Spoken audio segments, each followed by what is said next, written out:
네, 오늘 장의 중심이 될 이슈앤 전략을 통해 정리해보도록 하겠습니다. 야천투자연구소 남인호 소장, 유진투자증권 김영재 이사, LNS홀딩스 김선영 대표, IM증권 이화진 과장과 함께합니다. 어서 오세요.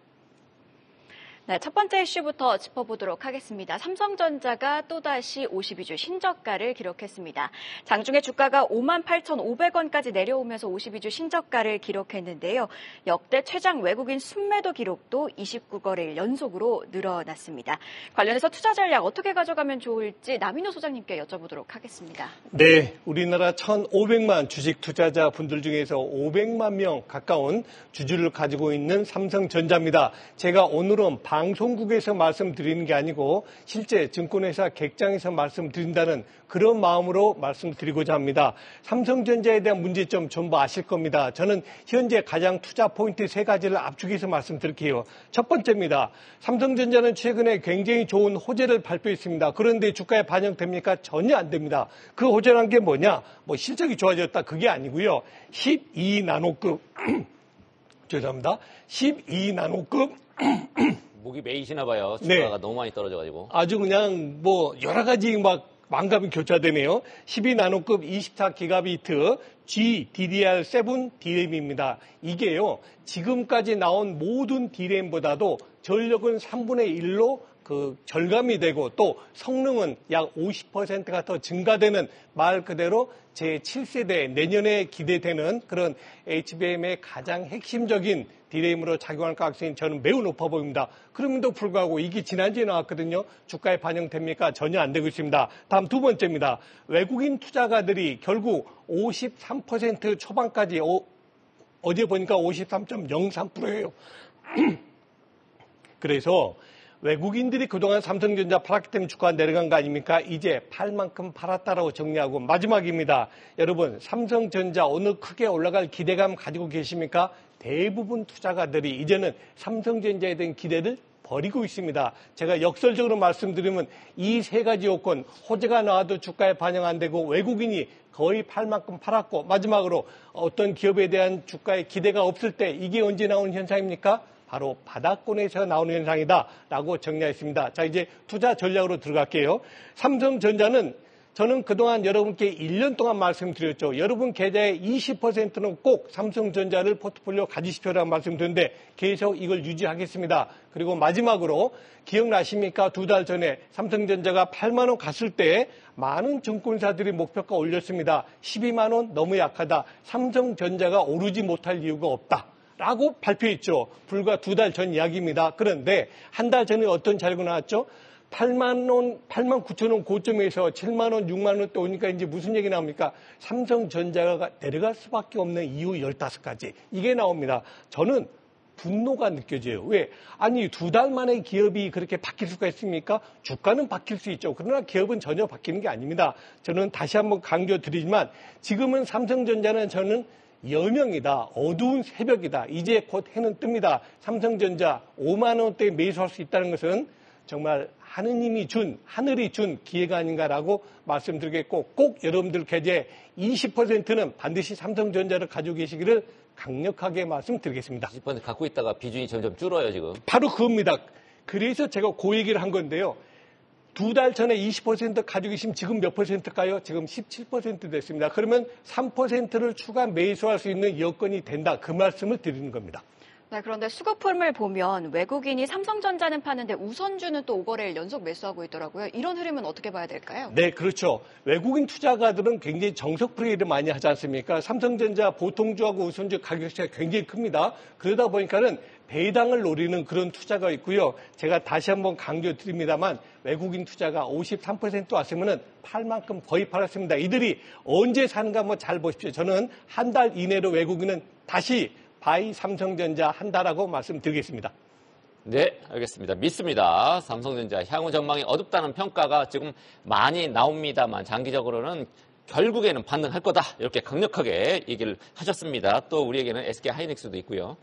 자, 다음 소식입니다. 현대차 인도법인이 오늘 인도 증시에 데뷔를 합니다. 지난주 주식 배정 청약을 성황리에 마쳤는데 인도 역사상 최대의 IPO 기록을 쓸 것이다. 이런 전망이 지금 확실시 되고 있죠. 김선영 대표님 어떻게 보십니까?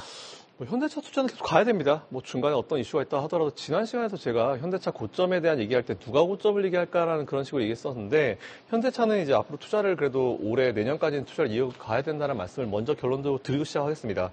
잘 아시는 대로 인도 역사상 최대 IPO를 앞두고 있습니다. 어제 주식 배정 청약 성황리에 잘 마쳤고요. 오늘부터 이제 문바이 증시 상장하는데 기업 가치가 하나로 26조 1,700억 정도를 인정을 받았습니다. 이에 따라서 오늘부터 바로 이제 거래가 진행되는데 예를 들고 블룸버그는 약 50년 전에 저도 옛날에 공부할 때 봤었던 내용이었는데 그때 이제 미국의 소비재 기업이었는데 콜게이트 파몰리브라는 기업이 있었어요. 그 기업이 상장을 처음 했었을 때 그때 당시에 이제 이 기업이 상장을 하면서 글로벌 기업들이 그때 인도 증시로 많이 상장하게 되는 굉장히 좋은 계기가 됐습니다. 물론 그때 조금 TMI를 드리면 그때 후기는 별로 안 좋았어요. 왜냐하면 이제 그 콜게이트가 이제 들어와서 투자했었던 자금 대비해서 이제 배당 같은 걸 돈을 너무 많이 빼가니까 이제 자금 유출 때문에 오히려 인도에서 이렇게 되면 이제 외국인 그 보유 한도를 딱 제한을 걸어버리는 바람에 그때 코카콜라도 빠지고 다 빠졌었거든요. 근데 그런 케이스가 있었는데 치약 같은 거 파는 거죠? 콜게이트가. 맞습니다. 네, 맞습니다. 그래서 일단 그래도 이렇게 아마 이 현대차의 IPO로 인해서 또 많은 글로벌 기업들이 어떤 들어갈 수 있는 트리거가 될 수 있지 않을까, 그 트렌드 세터 역할을 하지 않을까라는 그런 내용들이 나오고 있고 저도 어느 정도 공감은 하고 있는데 과연 어느 정도 흥행하는지 좀 지켜봐야 될 것 같습니다. 일단 시장 전반적인 분위기는 좋고요. 현대차 같은 경우는 또 나이스한 게 이번 상장을 통해서 인도 현지 법인의 지분 17.5%를 공개로 매각한 다음에 30억, 3억 달러 정도의 자금을 조달할 계획인 것으로 알려졌습니다. 이렇게 자금 조달해야죠. 유상증자 이런 거 하지 말고 이렇게 해야 되는 게 맞는 것 같습니다. 현재 이제 IPO가 예상대로 잘 진행된다라고 하게 되면은 인도 증시 사상 최대 IPO가 된다라는 그런 내용이고 일단 제가 앞에서도 말씀드렸지만 이제 과거에는 인도 증시가 이제 많이 지금처럼 안 좋았을 때 이제 콜게이트가 들어가가지고 자본 유출이 나오면서 그때 당시 좀 제 기억으로는 40% 정도 외국인 제한 지분을 걸었던 걸로 기억을 해요. 그래서 그 이후에 좀 안 좋은 이제 인도 증시에서 많이 철수한 기회가 됐었는데 50년 동안 잘 아시겠지만 인도 경제는 굉장히 많이 발전했습니다. 물론 앞으로도 발전할 수 있는 그 갭이 훨씬 더 높다라고 보고 있는 상황에서 현 정부 기조 자체도 이제 친기업 드라이브로 제대로 걸고 있는 상황이기 때문에 저는 이제 과거와는 좀 다를 거라 보고 있고 외환 보유고도 최근 기준으로 보니까 한 7천억 달러 정도 달합니다. 이에 따라서 배당 문제에 대한 회사 측의 부담도 과거보다 많이 줄어든 상황이기 때문에 예전에 그런 케이스는 발생할 것 같지는 않다라고 생각하고 있고요. 그리고 현대차 이후에 LG전자도 인도 법인의 IPO를 좀 생각하고 있어서 아마 계산기를 좀 두드리고 있는 것 같은데 이 부분도 좀 보시면 될 것 같고 코카콜라 지난번에 50년 전에 들어갔다가 나왔는데 다시 한번 현재 이제 보틀링 공장을 상장을 해서 IPO를 하는 방법을 지금 생각을 해보고 있는 것 같으니까 이 부분 같이 체크해서 투자를 이어가시면 좋을 것 같고요. 현대차에 대한 투자 의견은 누가 뭐라고 하든지 간에 그냥 마음 쓰지 마시고요. 내년까지 그대로 보유하시라는 말씀드리겠습니다. 네, 인도 증시 우리 시간으로는 한 12시쯤에 개장을 한다고 합니다. 관련해서 현대차 인도법인의 주가 흐름 추이와 함께 우리 시장에서는 현대차 주가 또 그 밑단에 있는 자동차 부품주 예를 들어 화신이나 서현, 이화, SL 같은 종목들의 움직임도 함께 주목해 보시면 좋을 것 같습니다. 계속해서 이어가도록 하겠습니다. 두산그룹이 두산밥켓을 두산에너빌리티에서 떼어내 두산로보틱스 자회사로 두는 사업 재편안을 재추진합니다. 또 합병 비율을 재산정해서 두산에너빌리티 주주들이 기존보다 두산 로보틱스 주식을 더 받을 수 있게 됐는데요. 자세한 내용과 함께 투자 전략은 이번에 이화진 과장님께 여쭤보도록 할게요. 네, 일단 지난 수정안 전에는 0.031이었는데 일단 0.043으로 이제 올라왔습니다. 만약 제가 두산 에너빌리티 100주가 있게 되면은 일단 11.5주를 대신에 줄이고 대신에 두산 로보틱스 주식을 4.33주 더 받는 효과가 있는 상황이기 때문에 수정안 전에는 대략 한 28만 원 손해였다고 하게 되면은 이번 수정안을 통해서 대략 한 36만 원 정도 수익이 더 올라가는 효과를 좀 발휘할 수 있을 것으로 보이고 있습니다. 일단은 스케줄 상으로는 11월 12일까지 주주 확정 기준일이고요. 그리고 11월 27일부터 12월 10일까지 결국에는 합병 반대 의사 통지를 접수하는 기한이 있습니다. 그 이후에 12월 12일날 이시추청 이후에 대략 2월 21일쯤에 두산 로보틱스가 신주 상장 예정이 돼 있는 상황이고.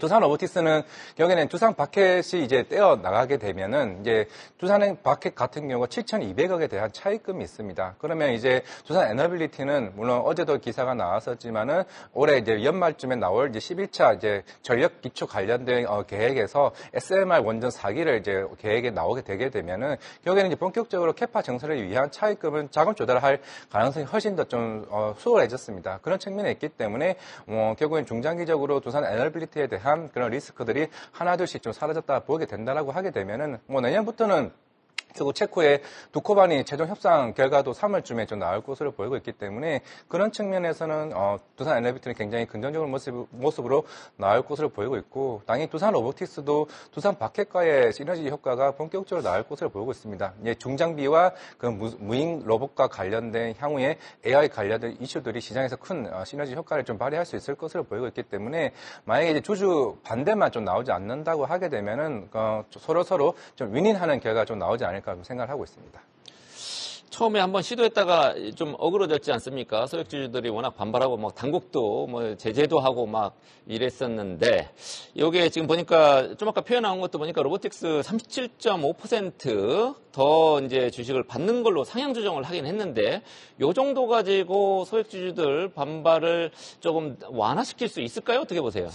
일단은 오늘 주가를 좀 보셔야 좀 아시겠지만은 물론 두산 로보틱스도 물론 실적이 뭐 두산 바켓에 대비해서 워낙 작습니다. 물론 이제 3분기에 이제 흑자 전환될 가능성이 굉장히 높고 이미 사실 두산 로보틱스도 뭐 그동안 실적이 안 좋은 기간 동안 뭐 유럽이나 특히 북미 쪽의 판매 범위는 굉장히 크게 늘린 상황이고 여기에 따른 실적이 이제 본격적으로 나올 흐름이 내년 내후년쯤이나 좀 생각하고 있는 상황이라면은 결국 물론 두산 바켓이 워낙 덩치가 큰 상황이긴 하지만은 그 시너지 효과가 그만큼 얼마만큼 나오느냐에 따라 달리지 않을까라고 생각을 하고 있습니다.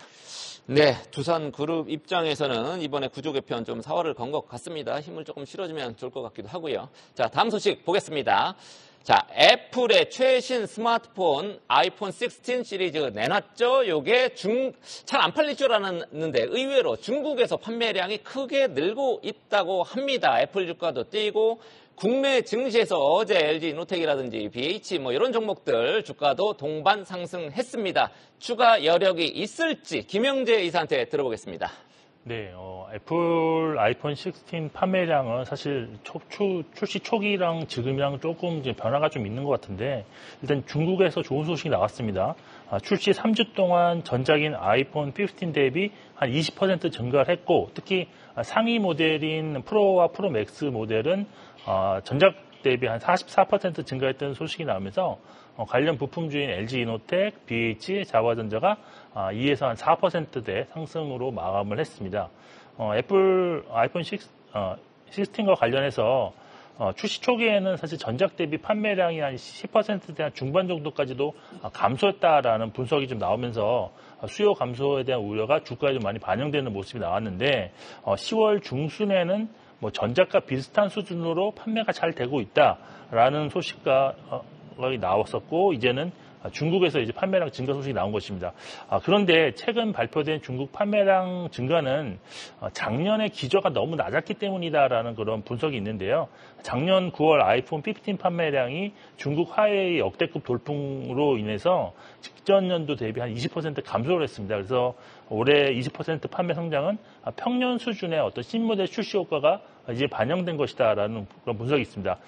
그럼에도 불구하고 일단 초기 판매 부진에 대한 우려감은 조금씩 사라지고 있다라고 볼 수밖에 없는데 여기에 이제 향후에 애플 인텔리전스 출시 이후에 업데이트 과정을 거치면서 대기하고 있던 교체 수요가 좀 판매 증가로 이어질 가능성은 충분히 좀 고려를 해야 된다고 볼 수 있습니다. 일단 다음 주 28일 출시되는 애플 인텔리전스 관련한 유저들의 반응 그리고 10월 31일 애플 실적에 주목하실 필요가 있을 것 같고 관련 부품주 투자 전략은 일단 초기 모델 관련 부품 재고 증가로 4분기 주문 축소가 아직은 진행 중인 것으로 파악되고 있어서 이익 추정치가 아직은 조금 하향 조정되는 그런 국면이 있습니다. 그래서 주가가 추세가 반전하기에는 조금 어렵지 않나라고 볼 수 있고요. 그렇지만 내년에 아이폰 수요 증가를 기대할 수 있는 그런 개연성이 높기 때문에 특히 이제 언어 같은 것이 애플 인텔리전스가 한국어까지 내년에는 추가한다고 이제 발표한 상황이기 때문에 장기적으로는 현재 주가가 바닥일 가능성이 없다. 그래서 지금 가격대가 내년을 대비해서 저점 매수하는 구간이라고 정리를 해드리겠습니다. 네, 아이폰과 함께 아이폰 부품주 투자 전략 한번 세워봤고요. 계속해서 오늘 아침에 나온 리포트 확인해 보도록 하겠습니다. 박정은 캐스터가 준비했습니다. 오늘 아침에 나온 리포트 정리해드리는 가장 빠른 리포트엔 공시 시간입니다. 오늘 상향 보고서가 2개 발간됐습니다. 이 표 안에는 없지만 수익성 정상화가 기대되는 넥스틴의 목표가 9만 원으로 상향됐고요. 그 밖에 하향과 유지 리포트들이 제시된 가운데 증권가는 기아 그리고 보수적 투자 기조가 지속될 것으로 전망되는 원익 IPS, 연말까지는 실적 모멘텀이 약할 것으로 주목되는 S-Oil 등을 주목했습니다. 그리고 3분기 양호한 실적과 함께 인천공항 4단계 모멘텀까지 있는 제주항공의 목표가는 13,000원으로 유지됐는데요. 이 중에서 먼저 한국전력 보고서부터 체크해보시죠. 하나증권은 오늘 한국전력에 대해 전기요금 인상 시점까지 대응이 필요하다고 진단하며 목표가를 기존 24,000원에서 25,000원으로 소폭 올리고 투자의견 매수를 제시했습니다. 3분기 실적이 시장 기대치를 하회할 거라고 전망했고요. 추석 이후에 동결로 발표된 연료비 조정 단가 영향으로 주가 조정이 상당히 크게 나타났다면서 전기요금 인상은 다른 형태로 이루어질 여지가 충분하다고 진단을 했습니다. 작년 상반기는 적자였지만 올해는 흑자를 기록하고 있는 점에서 인상의 폭에 대해서는 다소 기대를 낮출 필요가 있다면서도 최근 낮아진 원자재 가격 등을 감안하면 작은 기여도라도 긴 호흡에서 긍정적으로 작용할 여지가 있다고 언급했고요. 어제 대신증권이 예년에 재무구조 본격화와 배당잭의 가능성을 눈여겨봐야 한다며 한국전력의 주가를 재평가하자고 분석한 점도 투자에 참고해보시죠. 다음은 기아 리포트입니다. 키움증권은 오늘 기아에 대해 상고 하저의 수익성 흐름에 대비해야 한다고 평가하며 투자의견 매수를 유지하고 목표가는 15만 원에서 13만 원으로 하향 조정했습니다. 내수와 서유럽에서 뚜렷한 도매 판매의 역성장을 기록하며 3분기 기아의 매출액은 25조 2천억 원, 영업이익은 2조 8,200억 원을 시장 기대치를 소폭 밑돌 것으로 추정했고요. 아울러서 연간 28만 대의 목표치 등 높은 연간 성장률을 제시했던 인도 시장에서도 목표를 달성하기 어려울 거라는 전망이 나왔습니다. 현재 기아는 9월 누적 기준에서 인도에서 19만 3천 대의 도매 판매를 기록하고 있다면서 4분기에도 볼륨 모델의 신차 투입은 예정돼 있지 않아서 사업 계획 달성은 어려워 보인다고 진단했고 내년 1월 시로스를 시작으로 비로소 신차 사이클이 시작될 예정이라고 판단을 했습니다. 특히 오늘 현대차 인도법인 상장 이후에 당분간 그룹 전반에 펼쳐질 인도 상장 모멘텀을 주가에는 반영하지 못할 가능성이 있다고 분석하기도 한 점 투자에 참고해보시죠. 지금까지 가장 빠른 리포트엔 공시 박정원이었습니다. 네, 기아 목표가는 하향 조정됐지만 현대차 IPO 모멘텀을 우리 시장이 좀 더 반영을 할지 아니면 이 목표가 하향 조정 그러니까 실적에 대한 우려를 더 반영할지는 지켜봐야겠습니다. 계속해서 소식 이어가도록 하겠습니다. 제약업계 3분기 실적 전망이 대체로 맑은 것으로 나타났습니다. 지난해와 비교해 성장할 것으로 기대되는데 다만 일부 제약사들의 실적 전망은 엇갈렸습니다. 자세한 내용 김선영 대표님께서 살펴주시죠. 사실 제약사의 3분기 실적 좀 걱정했습니다. 근데 생각보다 걱정보다는 그래도 실적이 괜찮게 나올 거다라는 내용이 나왔는데 좀 갈리는 게 있었습니다. 어떤 게 갈렸냐면은 이제 해외 쪽에 매출이 나오냐 못 나오냐 크게 요거로 좀 갈리더라고요. 뭐 잘 아시는 대로 지금 현재 이제 의사협회와 정부 간의 갈등이 좀 이어지고 있습니다. 근데 잘 아시는 대로 이렇게 병원의 처방 실적이 좀 떨어지게 되면은 당연히 이제 이런 제약 기업에 대한 실적이 부진할 수밖에 없는 건 누가 봐도 당연한 사실인 것 같은데 그거에 대한 어떤 부정적인 절망들이 많이 나왔었는데 그걸 좀 뒤집는 어떤 내용들이 많이 나왔습니다. 일단 다행인 거는 뭐 내수 의존도를 좀 줄이고 이제 기술 수출이랑 해외 영업을 좀 활발하게 한 그런 기업들 같은 경우는 이번 실적이 생각보다 좀 잘 나올 수 있을 것 같다. 그런 내용들이 나오고 있고 반대로 이쪽 활동이 부진했던 기업들은 수익성이 다소 악화될 수도 있다는 그런 내용들이 나와가지고 여러분들이 혹시 제약주를 투자하고 계신 분들은 과연 내가 가진 제약 기업들이 해외 영업을 잘 하고 있는지 그쪽에서 뭔가 성과를 내고 있는지 그걸 일단 제일 포인트로 좀 먼저 보실 필요가 있을 것 같습니다. 어제 제약업계에 따르면은 이제 올해 제약사 빅5가 대부분 3분기 실적이 작년 대비해서 좀 그래도 안정적인 수준이 나올 것이다라는 그런 내용이 나왔습니다. 일단 이번 주에 25일 날에 종근당을 시작으로 해서 이제 본격적인 3분기 어닝 시즌에 들어가는데 대략적으로 이제 전년과 비슷한 성장률이 전망된다는 그런 내용이 나왔고 일단 올해는 그 정도만 돼도 대성공이다라는 그런 말씀을 먼저 드리겠습니다. 사실 저도 걱정했던 부분은 국내 이슈로 인해서 나온 마이너스를 얼마나 해외 다른 이슈로 인해서 플러스로 해서 이걸 커버링하냐라는 부분이 제일 중요했었던 것 같은데 해외 쪽의 활동이 좀 원활했던 기업들 같은 경우는 커버링을 하고도 남았다는 그런 내용입니다. 근데 여기서 좀 아쉬운 거는 국내 이슈만 좋았으면 그죠? 실적이 더 좋았을 수 있겠죠. 이건 아쉽지만 어쨌든 중요한 거는 커버링이 됐고 잘 나올 수 있고 예전의 성장률을 모멘텀들을 이어갈 수 있다는 부분이 좀 포인트인 것 같습니다.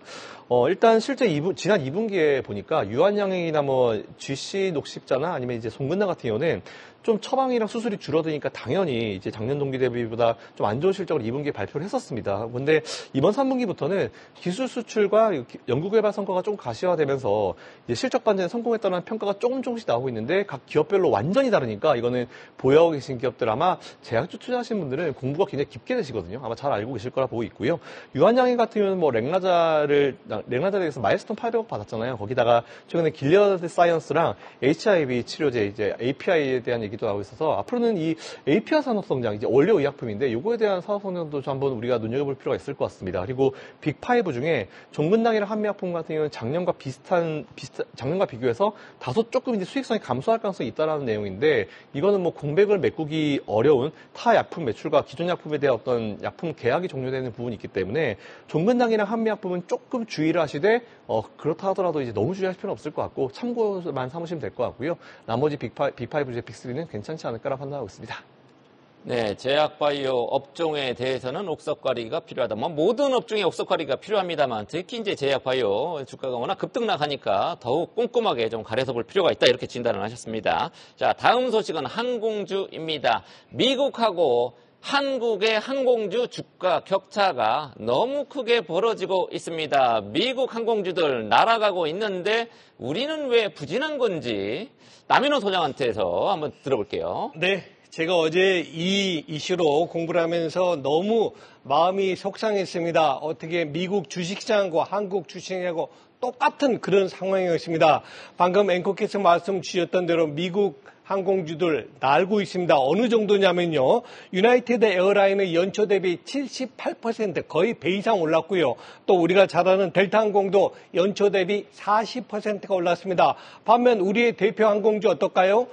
대한항공 연초 23,000원이었습니다. 어제 종가 얼마입니까? 23,600원. 또 아시아나 연초 12,000원. 어제 종가 얼마입니까? 10,000원입니다. 왜 이럴까요? 왜 미국은 하늘로 날고 있는데 한국은 이럴까요? 저는 가장 큰 이유는 소비라고 봅니다.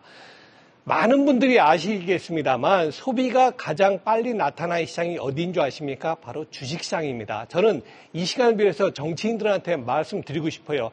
무슨 소비를 살리기 위해서 뭘 키운다 그러는데요. 정답 알려드릴게요. 주식시장 올려보십시오. 오늘 극단적으로 100포인트만 올려보십시오. 오늘 저녁 내일 바로 소비가 이루어집니다.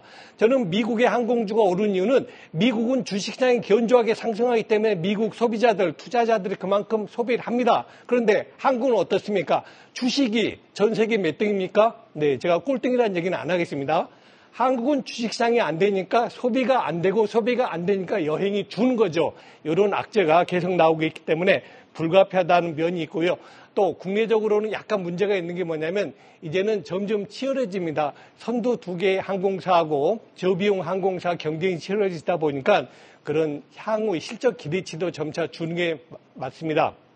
자, 마지막으로 항공주 투자 전략 권해드리겠습니다. 저는 8대 업종에 들어가지 않기 때문에 항공주는 반도체, 자동차, 철강, 조선 이런 쪽에 들어가지 않기 때문에 항공주에 대한 포트폴리오는 5%가 적합하다고 보고요. 아까 말씀드렸죠. 유나이티드 에어라인이라든지 델타 항공 전부 우리로 말하면 대한항공, 아시아나입니다. 그렇기 때문에 일단은 선두업체를 먼저 투자하시는 것이 바람직하다라고 정리 드리겠습니다. 마지막으로 개장 전 체크포인트 김영재 이사한테 들어보겠습니다.